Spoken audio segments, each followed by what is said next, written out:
Dear students, हमने अपने 2 lesson complete कर लिए हैं। अब है हमारा 3rd लेसन आंकड़ों के संकलन की जनगणना और प्रतिदर्श विधियाँ। हमने पढ़ लिया था कि आंकड़े क्या होते हैं, प्राथमिक आंकड़े, द्वितीयक आंकड़े, लेकिन इन आंकड़ों को किस तरह से इकट्ठा किया जाए उसके लिए हम 2 मेन विधि अपनाते हैं। फर्स्ट है सेंसस एंड सेकंड है सैम्पलिंग, जनगणना और प्रतिदर्श विधि। तो जनगणना और प्रतिदर्श विधि क्या है? जनगणना विधि में हम क्या करेंगे,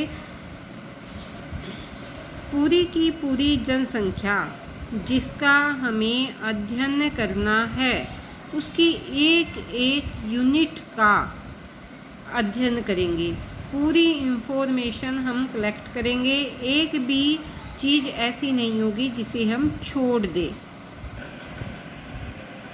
तो जनगणना विधि में समग्र का अध्ययन किया जाता है। समग्र क्या है? जिस समूह का हमें अध्ययन करना है उस समूह की सारी मदें मिलकर समग्र बनाती हैं। मान लो अपनी एक क्लास है, उसमें 30 स्टूडेंट हैं, तो उस 30 स्टूडेंट में 30 के 30 बच्चों का जब हम अध्ययन करते हैं तो हम उसे कहते हैं समग्र का अध्ययन। ठीक है, हमें मान लो MP रोही गांव की ही रिसर्च करनी है, तो हम वहाँ के हर एक घर, हर व्यक्ति, हर पुरुष, हर बच्चे का अध्ययन कर रहे हैं, तो वो है हमारी जनगणना विधि। सांख्यिकी में किसी विषय से संबंधित सभी मदों के उस कुल समूह को समग्र या जनसंख्या कहा जाता है जिसके विषय में जानकारी प्राप्त करनी है। आगे समझ? सभी मदे मतलब अगर वो फल हैं, वो व्यक्ति हैं, वो आंकड़े हैं, वो कोई दस्तावेज हैं, उसकी सारी की सारी मदे समग्र कहलाती हैं।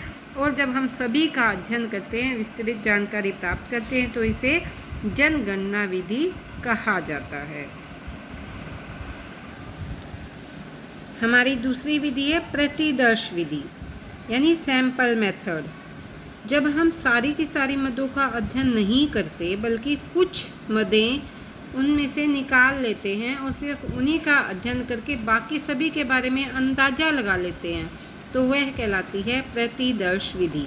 ये जो अपना डायग्राम है, इसमें सारा का सारा हमें समझ आ जाएगा कि ये एक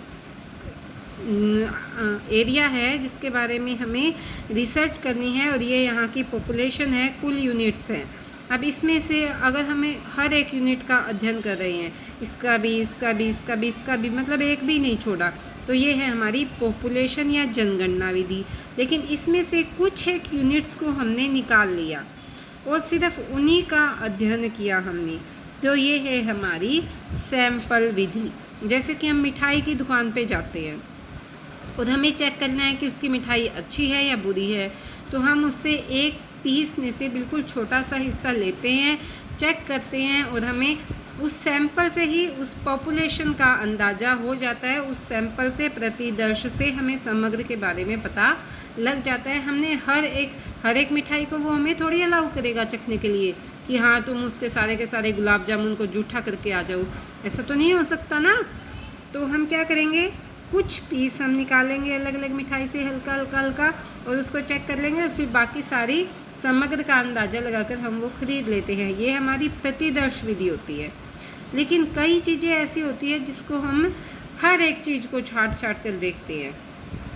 अगर आपको एक दुकान पर सूट पसंद करना है तो आप 4 सूट जो लेंगे, उन चारों सूटों को आप अच्छे से जांचेंगे, परखेंगे और फिर खरीद कर लाएंगे। यानी आपने ऐसा नहीं किया, अगर बिल्कुल सेम चीज़ है तो हम ऐसा कर लेते हैं। ये सैम्पलिंग मेथड कहाँ यूज होता है? जब ये पॉपुलेशन लगभग सेम सी चीज़ों के बारे में हो, इसकी विशेषताएं, इसके गुण सेम हो, तो हम उसके अंदर से सिलेक्ट कर लेंगे। लेकिन अगर सारे बिल्कुल हमें अलग अलग रंग डिजाइन के लेने हैं तो हम हर चीज़ का अलग अलग अध्ययन करेंगे। ये हमारा समग्र का अध्ययन है। आज सिर्फ हम इतना ही पढ़ेंगे कि समग्र क्या है और सैंपल क्या है। ये आज का हमारा जो टॉपिक है वही अपना जून तक का सिलेबस का लास्ट टॉपिक है। इस लेसन के बाद हमारा मई का सिलेबस कंप्लीट हो जाएगा।